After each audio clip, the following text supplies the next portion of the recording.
Assalamualaikum warahmatullahi wabarakatuh.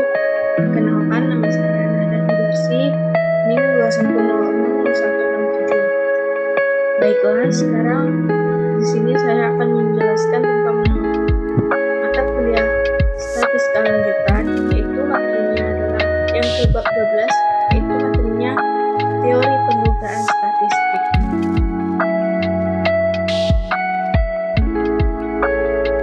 Di sini materi teori pendugaan statistik ini itu materi kedua dan terdiri dari beberapa subjudulnya. Yang pertama, kita bahas tentang pengertian teori dan kegunaan pendugaan.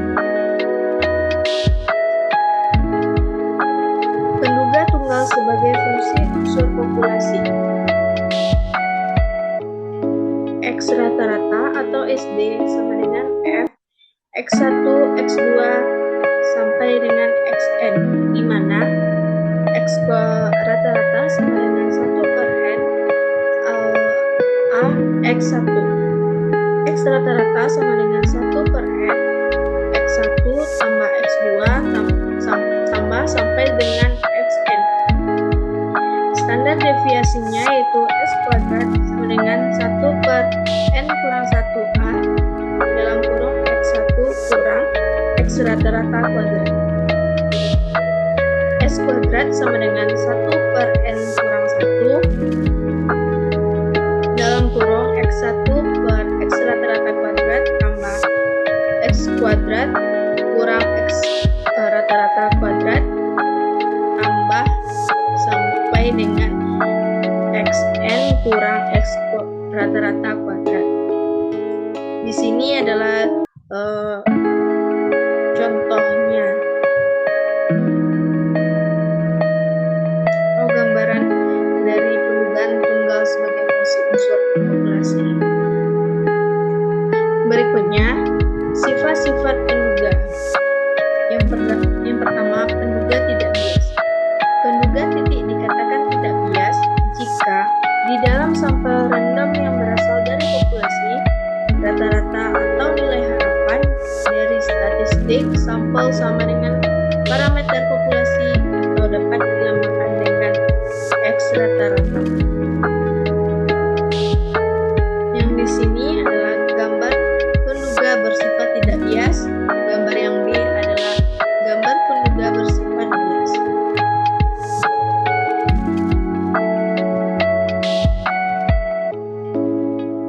Baiklah, yang kedua yaitu penduga efisien. Penduga yang efisien adalah penduga yang tidak bias dan mempunyai varian terkecil XX kuadrat dari penduga-duga lainnya. Ini adalah gambarannya.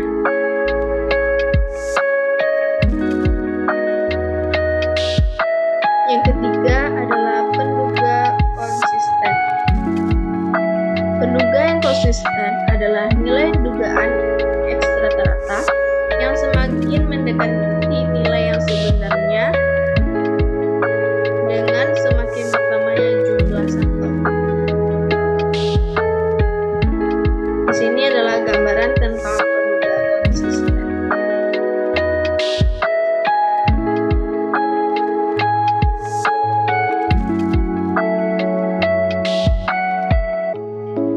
Baiklah, di sini saya akan menjelaskan tentang pendugaan interval. Definisi pendugaan interval. Pendugaan interval adalah suatu interval yang menyatakan selang di mana suatu parameter populasi mungkin berada.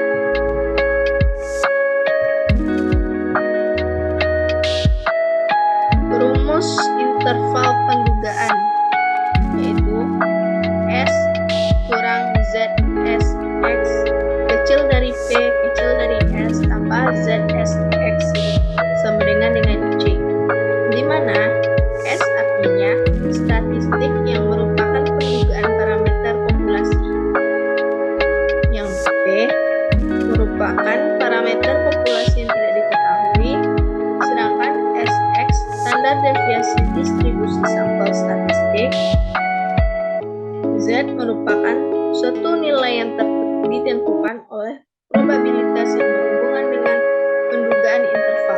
Nilai Z diperoleh dari tabel luas di bawah kurva normal. C merupakan probabilitas atau tingkat keyakinan dalam praktik sudah ditentukan dahulu. S kurang ZSX itu nilai batas bawah keyakinan, sedangkan S tambah ZSX yaitu nilai batas atas keyakinan. Baiklah, di sini saya akan membahas tentang contoh menentukan jumlah sampel setiap stratum. Pada gambar di atas terlihat bahwa untuk interval keyakinan 95% terhubungkan dengan nilai Z antara min 1,96 sampai 1,96. Ini dapat diartikan juga bahwa 95% dari rata-rata hitung sampel X rata-rata akan terletak di dalam lebih kurang 1,96 kali standar deviasinya. Sedangkan untuk keyakinan 99%, maka rata-rata hitungnya juga akan terletak di dalam lebih kurang 2,58 kali standar deviasinya. Interval keyakinan juga dapat dituliskan untuk C sama dengan 0,95 adalah mu lebih kurang 1,96 X, dan untuk C sama dengan 0,99 adalah mu lebih kurang 2,58 SX. Ini adalah gambaran stratumnya.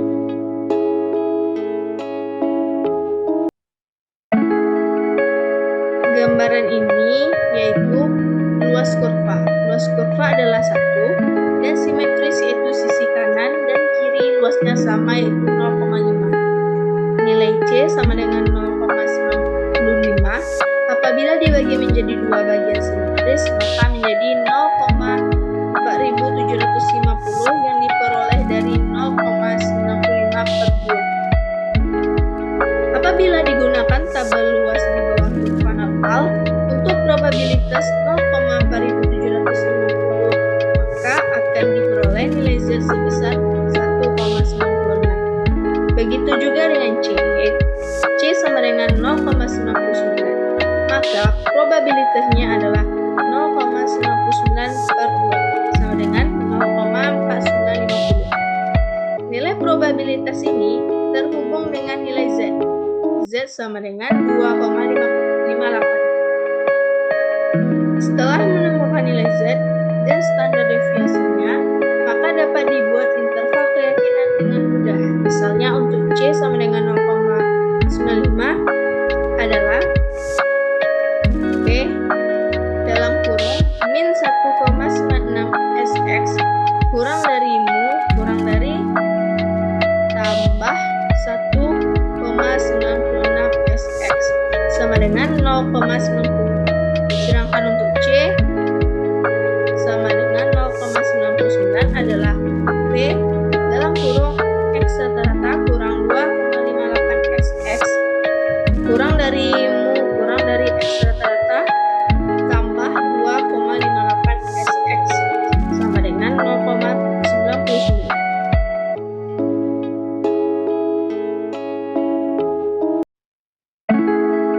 Gambar selanjutnya,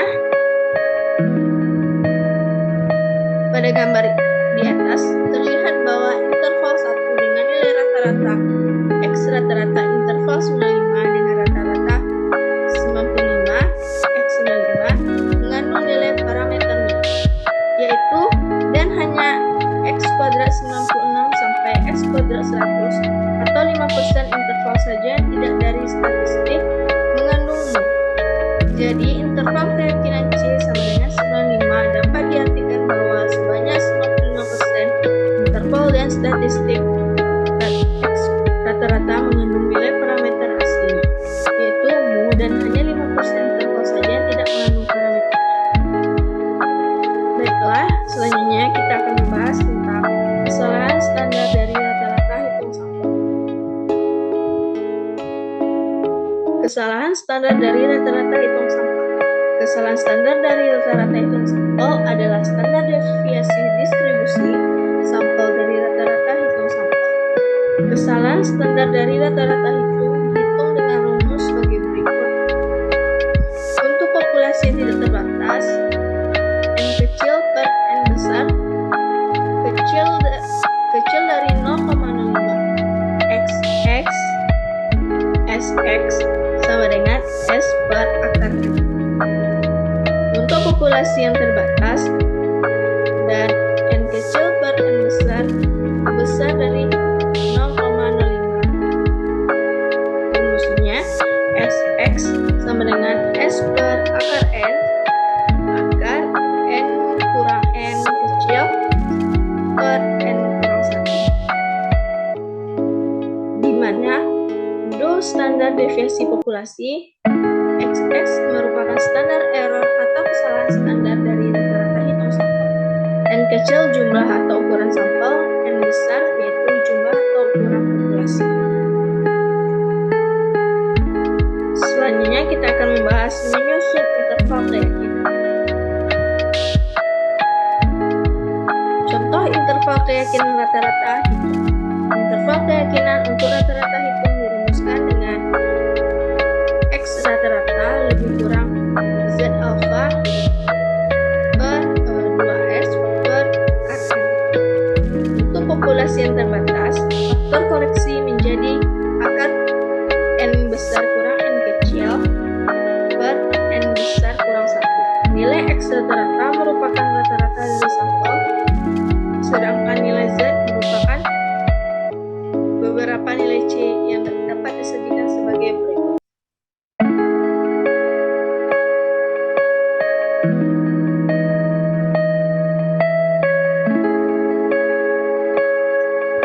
Ini adalah tingkat keyakinannya. Ini C per 2, ini adalah nilai terdekat, dan ini adalah nilai Z.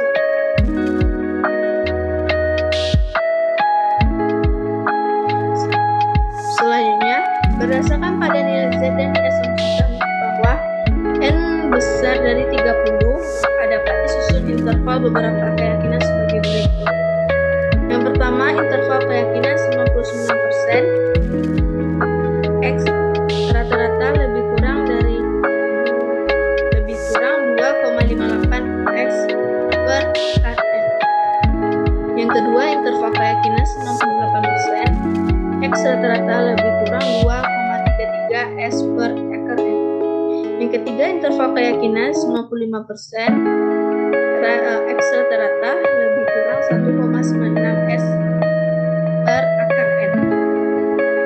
Yang keempat, interval keyakinan 90%, X rata-rata lebih kurang 1,65 S per akar N. Yang kelima, interval keyakinan 85%, X rata-rata lebih kurang 1,44 S per akar N. Dan yang keenam, interval keyakinan 95%, X rata-rata lebih kurang 1,28 S per akar N. Selanjutnya, interval keyakinan tersebut dapat juga digambarkan sebagai berikut. Ini adalah gambarannya. Nilai parameter yang sebenarnya diharapkan dan terdapat pada interval 1 kurang alfa dengan batas bawah min Z alpha per 2 dan batas Z alpha per 2. Baiklah, sekarang kita akan membahas tentang interval keyakinan rata-rata dan proporsi. Skema proses interval keyakinan. Yang pertama, mulai dari kita mengidentifikasi masalah. Selanjutnya, menentukan sampel atau N dan nilai rata-rata yang dirumuskan dengan X rata-rata. Selanjutnya, kita menentukan keyakinan C atau alfa sama dengan 1 kurang C dan nilai Z. Ini terbagi dua. Yang pertama yaitu populasi tidak terbatas yang dinamakan dengan X rata-rata lebih kurang Z alpha per 2 X per akar N, dan yang kedua populasi terbatas. yaitu X up. X rata-rata lebih kurang Z alfa per 2 S up per akar N kurang N per N1.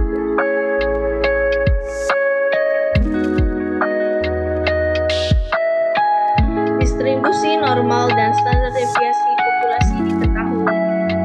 Probabilitas dalam kurung X rata-rata kurang Z alfa per 2 do X kecil dari mu kecil dari akar dari dalam kurung X rata-rata lebih kurang Z alfa per 2 S per akar dalam kurung N besar kurang N kecil per N besar kurang 1 N kecil XX SX sama dengan C,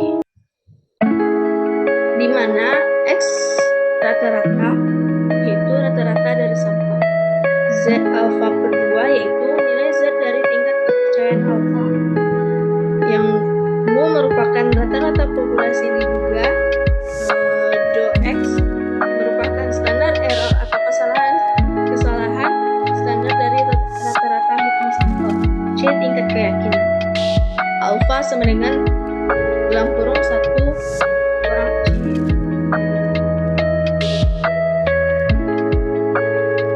Distribusi normal dan standar deviasi populasi tidak diketahui. Standar error untuk populasi tidak terbatas yaitu SX sama dengan S per akar N. Standar error untuk populasi terbatas dan N kecil per N besar dari 0,05. SX sama dengan S per akar N besar kurang N kecil per N besar kurang 1. Distribusi sampling mendekati normal dan standar deviasi populasi tidak diketahui. X rata-rata kurang T alfa per 2 SX kecil dari mu kecil dari X rata-rata tambah T alfa per 2 XX, di mana X rata-rata dari sampel. T alfa per 2 yaitu nilai T dari tingkat kepercayaan alfa, mu yaitu nilai rata-rata populasi diduga, SX standar error standar dari rata-rata hitung sampel, C tingkat keyakinan, sedangkan alfa yaitu 1 kurang C. Selanjutnya kita akan membahas tentang interval keyakinan, selisih rata-rata, dan proporsi.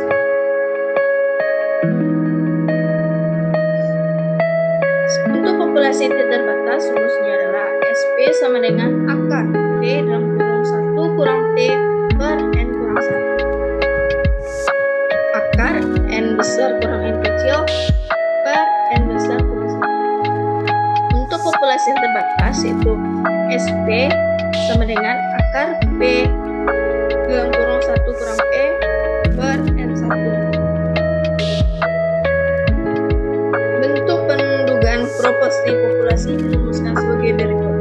Probabilitas rumusnya yaitu P kurang Z alfa per 2 SP kecil dari P tambah Z alfa per 2 kali SP, yang dimana P yaitu proporsi sampel, Z alfa per 2 nilai Z dari tingkat keyakinan alfa, P proporsi populasi diduga, SP yaitu standar error kesalahan dari proporsi, C tingkat keyakinan alfa yaitu 1 kurang C.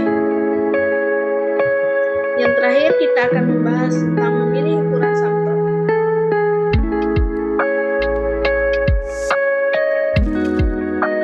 Probabilitasnya rumusnya adalah ini, di mana standar error dari nilai selisih rata-rata adalah do X1 kurang X2 sama dengan akar do kuadrat X1 per N1 tambah do kuadrat X2 per N2. Apabila standar deviasi dari populasi tidak ada, maka dapat diduga dengan standar deviasi sampel itu S X1 kurang X2 sama dengan akar S kuadrat X1 per N1 tambah S kuadrat X2 per N2. Ini adalah penjelasan dari rumusnya.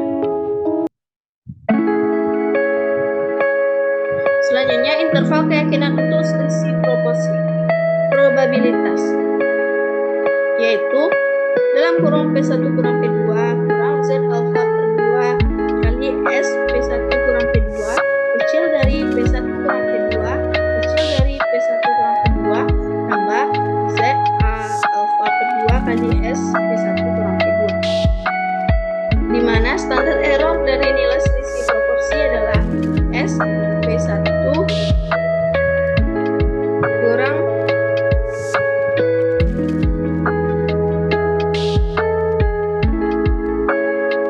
P2 sama dengan P1 1 kurang P1 per S1 kurang 1 tambah P2 1 per kurang P2 per N2 kurang 1. Ini adalah penjelasannya.